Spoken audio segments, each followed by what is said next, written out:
एक सहेली ने दूसरी सहेली से पूछा, बच्चा पैदा होने की खुशी में तुम्हारे पति ने तुम्हें क्या तोहफा दिया है? सहेली ने कहा, कुछ भी नहीं। फिर उसने सवाल करते हुए पूछा कि क्या ये अच्छी बात है? क्या उसकी नज़र में तुम्हारी कोई कीमत नहीं? ऐसे लफ्ज़ों का जहरीला बम गिराकर वह सहेली दूसरी सहेली को अपनी फिक्र में छोड़कर चलती बनी। शाम के वक्त जब उसका पति ऑफिस से घर आया तो पत्नी का मुंह लटका हुआ पाया। फिर दोनों में झगड़ा हुआ और एक दूसरे को लानते भेजी, साथ में कोसने लगे। नतीजा मारपीट हुई और आखिर में पति पत्नी में तलाक हो गया।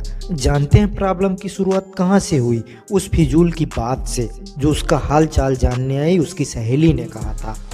पवन ने अपने जिगरी दोस्त करण से पूछा, तुम कहाँ काम करते हो? करण बोला, फला दुकान में।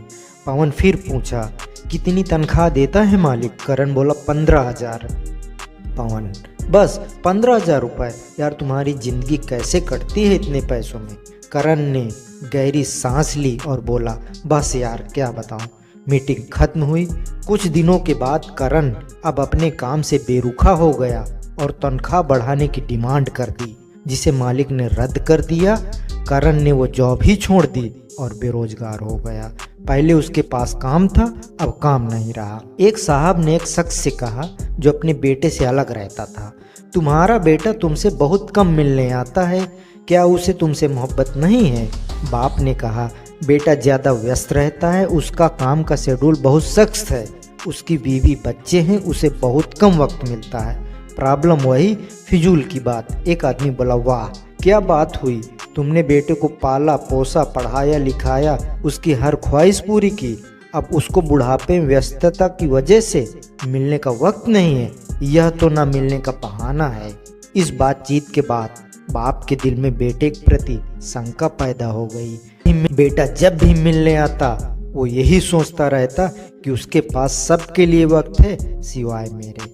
याद रखिए, जुबान से निकले शब्द दूसरों पर बड़ा गहरा असर डालते हैं। बेशक कुछ लोगों की जुबानों से शैतानी बोल निकलते हैं।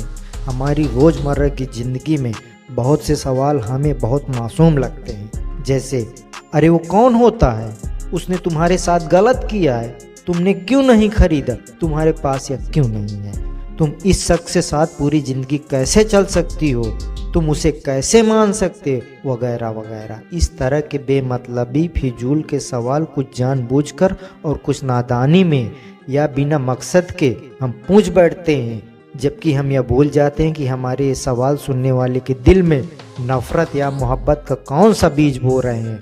आज के दौर में हमारे इर्द गिर्द समाज या घरों में जो टेंशन होती जा रही है, उसकी जड़ तक जाया जाए तो अक्सर उनके पीछे किसी और का हाथ ही होता है।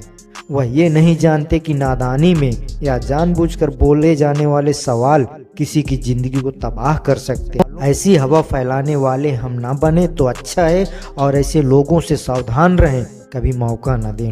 लोगों के घरों में अंधे बन कर जाओ और वहां से गूंगे बन कर निकलो। जीवन को सीख, वक्त और एक छोटी सी गलती दोनों कभी वापस नहीं आते। जो आपको तोड़ने की कोशिश करे उन्हें कभी भी मौका ना दें, क्योंकि आपकी ताकत उन्हीं में छुपी होती है। कहानी अच्छी लगी तो वीडियो को लाइक, चैनल सब्सक्राइब जरूर करें। आप सभी का दिल से धन्यवाद।